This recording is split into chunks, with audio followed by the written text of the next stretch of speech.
By 1943, the Pacific Ocean had already swallowed countless ships, planes, and lives, yet the war was far from decided. The early months had belonged to Japan.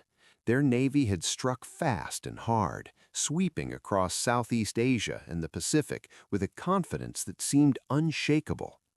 Pearl Harbor had been only the beginning. From the Philippines to the Solomon Islands, Japanese forces had expanded their reach, building a defensive perimeter that stretched across thousands of miles of open water. For American commanders, the reality was stark. This was no longer a fight for territory alone, but a fight for survival and momentum. The United States Navy, though powerful, faced a unique problem in the Pacific: distance. The battlefield wasn't a single front, it was an endless expanse of ocean dotted with islands, reefs, and narrow straits. Massive battleships and heavy cruisers, the pride of any navy, were not always the right tools for such an environment. They were slow to deploy, easy to detect, and often overkill for the kind of quick, unpredictable engagements that defined island warfare. Meanwhile, Japanese forces had mastered mobility. Their destroyers, known for swift night operations, could strike and vanish before larger American ships could even respond. By mid-1943, the tide of war was beginning to shift, but only slightly. Victories like Guadalcanal had proven that Japan could be pushed back, yet each success came at a high cost. American forces were learning the hard way that traditional naval doctrine was not enough. The enemy adapted quickly, used the terrain to their advantage, and relied heavily on surprise. The question facing U.S. commanders was simple but urgent. How do you fight an enemy who refuses to fight on your terms? The answer did not come from massive shipyards or heavily armored fleets. It came from an idea that at first seemed almost too unconventional to matter. Small boats, fast boats, wooden boats even. These vessels would not rely on armor or heavy guns. Instead, they would depend on speed, stealth, and the element of surprise. Many within the Navy were skeptical. After all, how could something so small stand against the might of an imperial fleet? But the Pacific was not a place where visibility could disappear in seconds, where night operations determined outcomes, and where narrow waterways turned into deadly ambush zones. In such conditions, a different kind of weapon was needed, something agile enough to slip through enemy lines and strike where it hurt the most.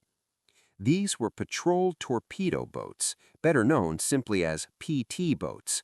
At first glance, they didn't look like war-winning machines. They were barely over 70 feet long, constructed largely of wood, and lightly armed compared to destroyers or cruisers. But appearances were deceiving. Equipped with powerful engines, PT boats could reach speeds over 40 knots, making them some of the fastest vessels in the water. Their primary weapon, the torpedo, allowed them to punch far above their weight. A well-placed strike could cripple or sink a much larger ship. More importantly, PT boats were designed for a kind of warfare that the Pacific demanded. They could operate in shallow waters where larger ships dared not go. They could hide among islands, blend into darkness, and attack without warning. They were, in many ways, the naval equivalent of guerrilla fighters, unpredictable, elusive, and dangerous. Yet the introduction of PT boats was not just about technology, it was about mindset. For decades, naval power had been measured by the size and strength of fleets. Battleships symbolized dominance, and large-scale engagements defined victory. But now the U.S. Navy was being forced to rethink everything it believed about warfare at sea. Could a swarm of small, fast boats achieve what massive fleets could not? Could innovation outweigh tradition? The men assigned to these boats were as unconventional as the vessels themselves. They were young, often operating in small crews, and required to make split-second decisions under extreme pressure. Night missions became their specialty. Under the cover of darkness, they would patrol enemy waters, searching for targets, listening for engine noise, watching for silhouettes against the horizon. Every mission carried immense risk. A single mistake could mean detection, and detection often meant destruction. Still, the potential was undeniable. PT boats offered something the U.S. desperately needed: flexibility. They could be deployed quickly, operate independently, and exploit weaknesses in enemy defenses. In a war defined by vast distances and scattered engagements, that flexibility became a powerful advantage. As 1943 progressed, American commanders began to see the bigger picture. This was not just about winning individual battles, it was about changing the nature of the fight. Instead of meeting the Japanese fleet head-on, they could harass it, disrupt it, and slowly erode its strength.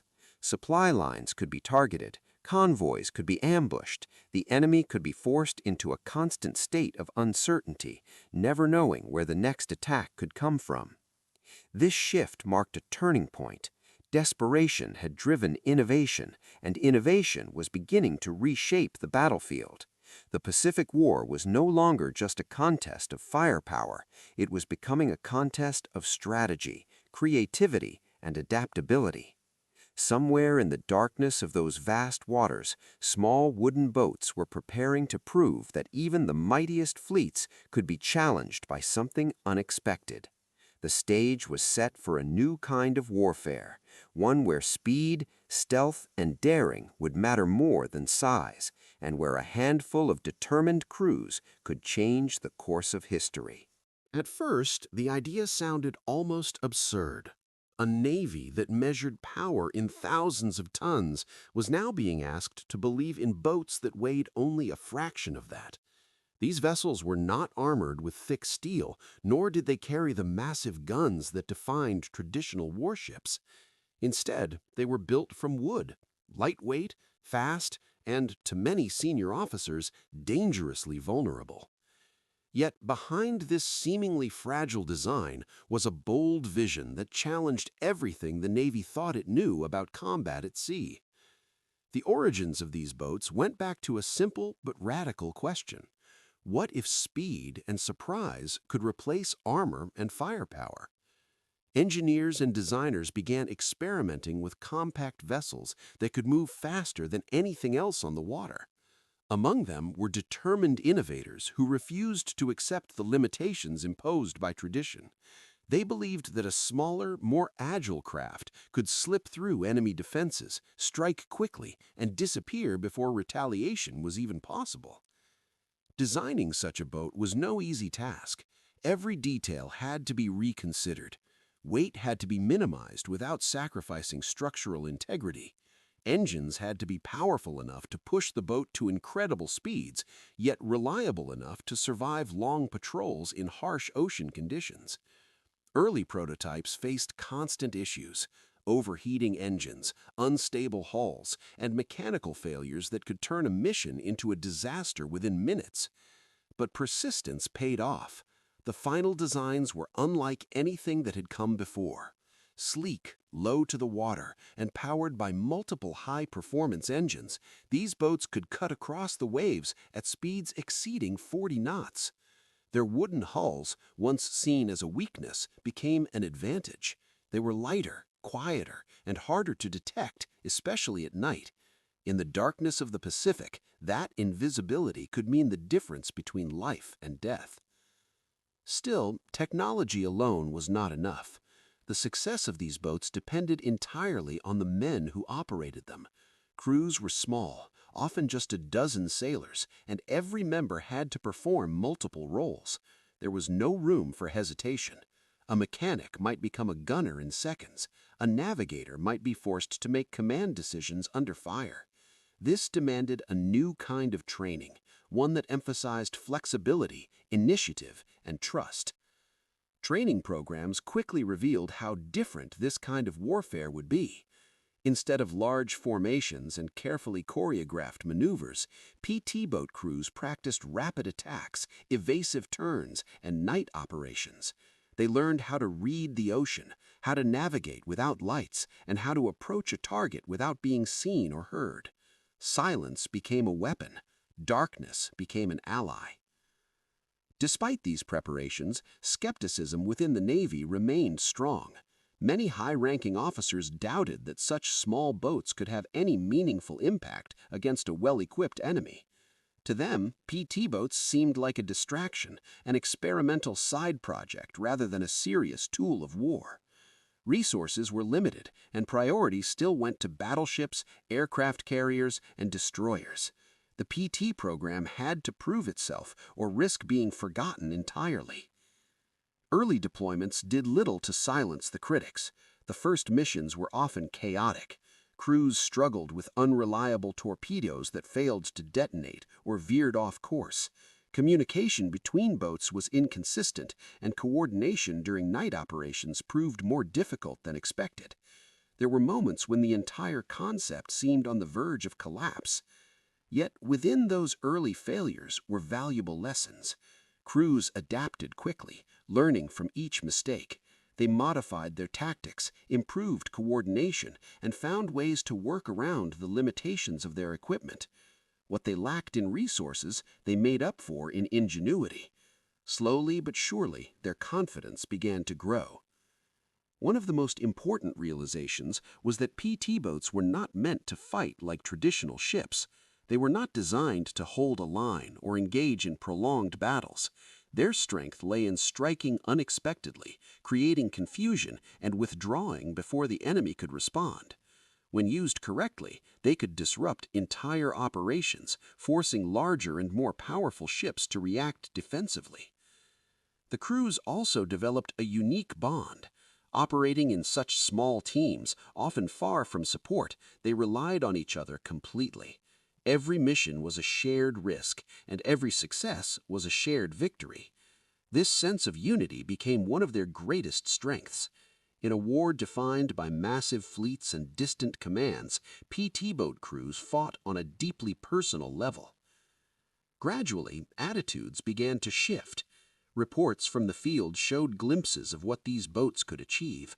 Quick strikes against enemy supply lines, daring patrols in contested waters, and the ability to operate where larger ships could not, all of this started to capture the attention of commanders. The skepticism did not disappear overnight, but it began to give way to cautious optimism. By the time 1943 reached its critical phase, PT boats were no longer just an experiment. They were becoming a vital part of a new strategy, one that embraced speed, stealth, and unpredictability. The Navy was beginning to understand that winning in the Pacific would require more than brute force. It would require innovation, adaptability, and the willingness to trust in ideas that once seemed impossible. Somewhere in the vast network of islands and narrow channels, these small boats were preparing for something bigger. The lessons learned, the failures endured, and the confidence gained were all leading to a moment where everything would be put to the test. The question was no longer whether PT boats could make a difference, but how far they could go in changing the course of the war. By August 1943, the Pacific had become a chessboard of shadows. Every movement mattered, every mistake could be fatal, and information, more than firepower, was the most valuable weapon of all. American forces had learned that the Japanese were not just fast and disciplined, but highly organized in their use of supply convoys. These convoys were the lifeline of their island positions, carrying troops, ammunition, fuel, and food across dangerous waters under the cover of darkness. If those lifelines could be cut, entire garrisons could be weakened without a single large-scale battle. Intelligence reports began to paint a clearer picture. Reconnaissance aircraft, coast watchers hidden on remote islands, and intercepted communications all pointed to increased Japanese movement through narrow channels in the Solomon Islands. These were not random patrols, they were coordinated efforts to reinforce key positions. The routes were predictable but heavily defended. Destroyers escorted the convoys, and their crews were experienced in night combat. Any direct confrontation with larger American ships would risk heavy losses. But for the PT boats, this was exactly the kind of environment they had been preparing for. The idea was simple in theory and incredibly dangerous in practice.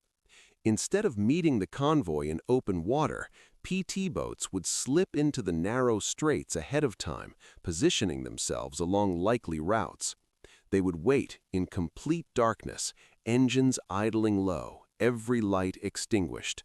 When the convoy passed through, the boats would strike quickly, launching torpedoes at close range before disappearing back into the night. Timing would be everything. Attack too early and the enemy could evade.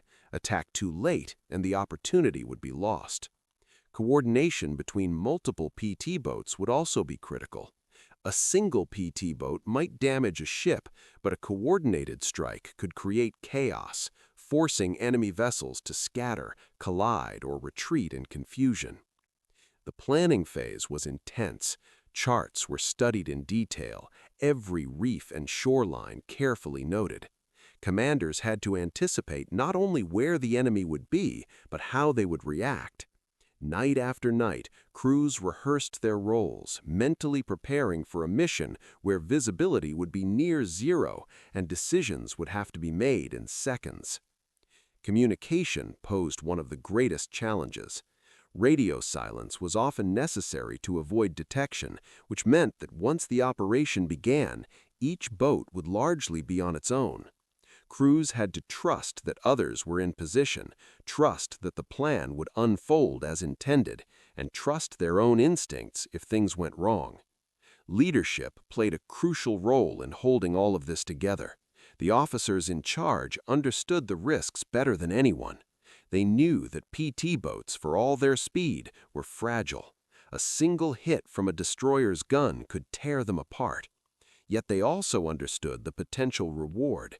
A successful ambush could disrupt an entire convoy, delay reinforcements, and shift the balance in a contested region. As the night of the mission approached, tension began to build. Crews checked and rechecked their equipment. Torpedoes were inspected, engines tested, weapons loaded. There was no room for error. Each man knew his role, but also knew that once the attack began, nothing would go exactly as planned. The environment itself added another layer of danger. The waters of the Solomon Islands were treacherous, filled with hidden reefs, shifting currents, and narrow passages that left little margin for navigational errors. At night, these hazards became even more threatening. A single miscalculation could run a boat aground, leaving it exposed and defenseless. And then there was the enemy. Japanese destroyers were not easy targets. They were fast, heavily armed, and crewed by sailors trained specifically for night combat. They had already proven their ability to outmaneuver and outfight larger American forces under the cover of darkness. Facing them with small, lightly armored boats required not just skill, but nerve. Yet despite all of this, the plan moved forward. As darkness fell, the PT boats began to take their positions. One by one, they slipped into the designated areas, spreading out across the expected path of the convoy. Engines were reduced to a low hum, just enough to maintain position. The crews waited, eyes scanning the horizon, ears tuned to the faintest sounds over the water. Minutes stretched into hours. The ocean seemed almost unnaturally still, as if holding its breath. Every shadow could be a ship, every ripple a sign of movement. The tension was constant, pressing down on every man aboard those boats. Then, slowly, something changed. In the distance, faint shapes began to emerge against the darkness, low silhouettes moving steadily, accompanied by the barely audible thrum of engines. The convoy had arrived. Now everything depended on execution. Each PT boat prepared to move, calculating angles, distances, and timing. There would be no second chance. The success of the mission and the survival of the crews would be decided in the next few moments. In the silent darkness of the Pacific, the stage was set for an ambush that would test every lesson learned, every risk taken, and every ounce of courage these crews possessed. The first sign that everything was about to change came not from a shout or an explosion, but from a quiet realization shared across the dark water. The silhouettes were no longer distant. They were real, moving targets, large, fast, and unaware of what waited for them. In that moment, the tension that had been building for hours snapped into focus. This was it. Engines roared to life almost simultaneously, breaking the silence like a thunderclap across the sea. PT boats surged forward, their lightweight hulls skimming over the surface as they accelerated toward the convoy. What had been invisible seconds ago was now a sudden, aggressive presence. The element of surprise, the one advantage they could not afford to lose, was unleashed all at once.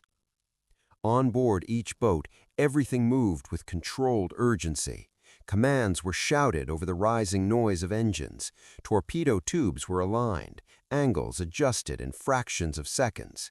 The crews had rehearsed this moment countless times, but nothing could fully prepare them for the reality of it. The enemy ships were massive up close, towering shadows that seemed almost indestructible. Then came the first launches. Torpedoes cut through the water, leaving faint trails as they raced toward their targets. For a brief instant, there was nothing, just the sound of engines and the pounding of hearts. And then, explosions. Deep, violent bursts of light and sound erupted across the convoy. One ship shuddered, then another. The darkness that had hidden everything now revealed chaos. The Japanese convoy reacted quickly, but confusion spread just as fast. Orders clashed, signals overlapped, and ships began maneuvering sharply to avoid unseen threats.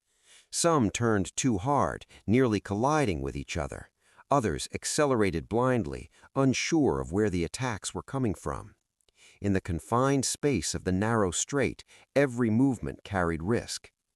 PT boats weaved through the chaos like shadows come to life. They darted in, launched their attacks, and pulled away before the enemy could lock onto them.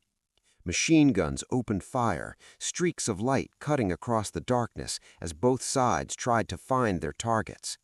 The larger ships unleashed their firepower, but hitting something so fast and so small in the middle of confusion proved incredibly difficult. For the crews of the PT boats, every second mattered. They could not stay in one place for long. After launching their torpedoes, they had to reposition immediately, using speed and unpredictability as their shield. Some boats circled back for another pass, risking everything for a second strike. Others created diversions, drawing attention away from their teammates. Explosions continued to ripple through the convoy. A well-placed torpedo could disable propulsion, leaving a ship drifting and vulnerable. Another could ignite fuel or ammunition, turning a vessel into a floating inferno. Each successful hit added to the chaos, amplifying the sense of disarray among the enemy forces. But it was not a one-sided battle. As the Japanese crews began to recover from the initial shock, their response grew more coordinated. Searchlights suddenly cut through the darkness, sweeping across the water in sharp, blinding beams. When one of those beams found a PT boat, it transformed stealth into exposure in an instant. Gunfire followed immediately, shells crashing into the water, sending columns of spray into the air. Several PT boats found themselves under intense fire. Near misses rocked their hulls, while direct hits threatened to tear them apart. The crews pushed their machines to the limit, engines straining as they zigzagged across the water, trying to evade the relentless barrage. Survival depended on speed, instinct, and a bit of luck. Despite the danger, the attack did not lose momentum. The decentralized nature of the operation, each boat acting independently within the larger plan, meant that even when some were forced to retreat or evade, others were still in position to strike. The convoy could not focus on a single threat. It was surrounded by uncertainty, attacked from multiple directions, unable to regain control of the situation. Minutes felt like hours, and hours seemed to compress into moments. The battle unfolded in bursts of action: approach, strike, evade, repeat. There was no clear front line, no stable formation, just motion, noise, and flashes of light against an otherwise endless darkness. Gradually, the balance began to shift. Damaged ships slowed the convoy's movement. Others broke formation entirely, attempting to escape the kill zone. What had started as an organized transit turned into a scattered retreat. The coordination that had once been the convoy's strength now worked against it, as disrupted communication and limited visibility made regrouping nearly impossible. For the crews of the PT boats, the mission was never about total destruction. It was about disruption, breaking the enemy's rhythm, forcing mistakes, and exploiting them. And in that sense, the operation was working. After nearly 3 hours of relentless action, the intensity began to fade. Ammunition ran low. Fuel became a concern. The element of surprise, once absolute, had given way to an ongoing fight that favored disengagement over continued risk. One by one, the PT boats began to withdraw, slipping back into the darkness from which they had emerged. Behind them, the convoy was no longer the same. Ships were damaged, formations shattered, and whatever mission they had been on was now compromised. The cost of those 3 hours extended far beyond the immediate losses. It had introduced doubt, forced caution, and demonstrated that even in the vastness of the Pacific, nowhere was truly safe. For the men who had taken part, there was little time to reflect.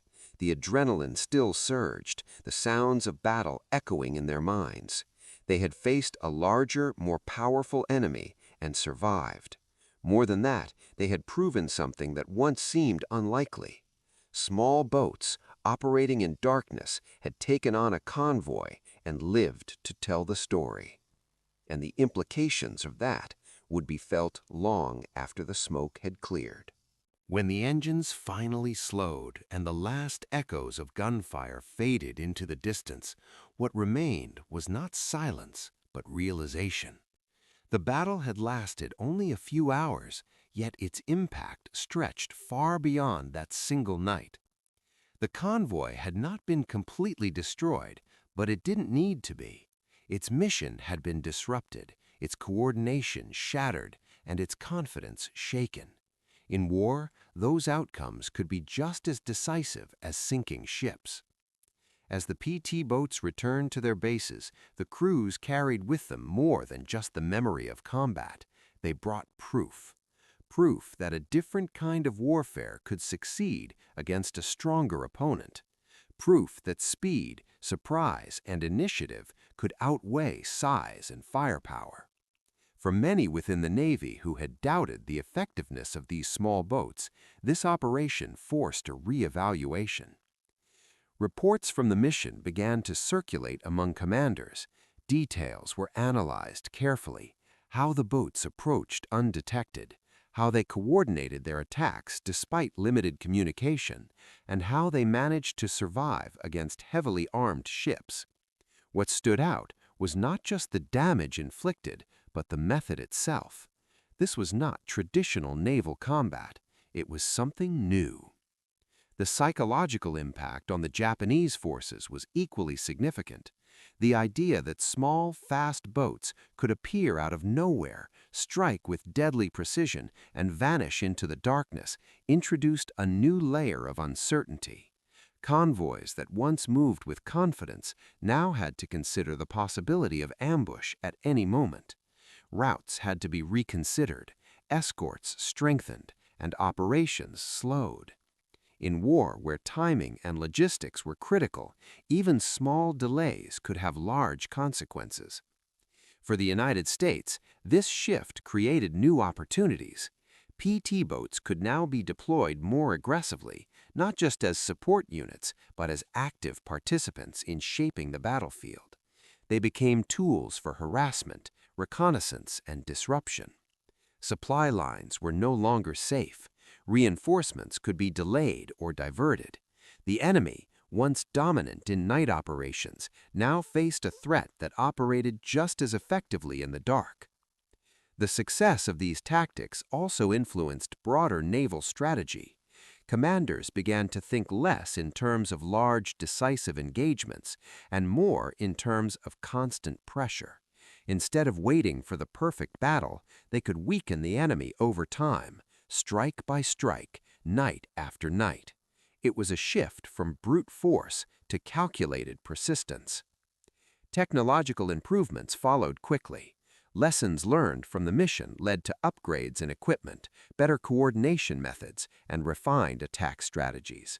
Torpedoes were improved, communication systems enhanced, and crews trained even more rigorously. What had once been an experimental concept was now evolving into a reliable and effective component of naval warfare. But beyond strategy and technology, the legacy of that night lived on in the men who had been there. PT boat crews gained a reputation for courage and resilience. They operated in conditions that demanded constant alertness, facing an enemy that could overpower them in direct combat at any moment. Yet they continued to take the fight forward, relying on skill and determination rather than sheer quality. Their story also captured the imagination of those back home. In a war filled with massive battles and life-larger-than-life machinery, there was something compelling about the idea that small crews in wooden boats could challenge a powerful fleet. It was a reminder that innovation and bravery could change the course of events, even when the odds seemed overwhelming. As the war continued, the role of PT boats expanded, but the lessons of that August night remained central. Adaptability had proven to be one of the most powerful weapons in the Pacific. The ability to rethink strategy, to embrace new ideas, and to act decisively under pressure had made the difference. Looking back, it became clear that the significance of the operation was measured not solely in ships damaged or missions disrupted. It was measured in what it revealed about the nature of modern warfare. The battlefield was no longer defined by size alone. It was defined by who could think faster, move quicker, and strike more effectively. In the vast expanse of the Pacific, where distance and darkness once favored the stronger fleet, a new reality had emerged. Even the largest force could be challenged by something smaller, smarter, and more daring. And from that point forward, every convoy that moved through those waters carried with it a quiet awareness that somewhere, hidden in the night, the shadows might be watching, waiting for the perfect moment to strike.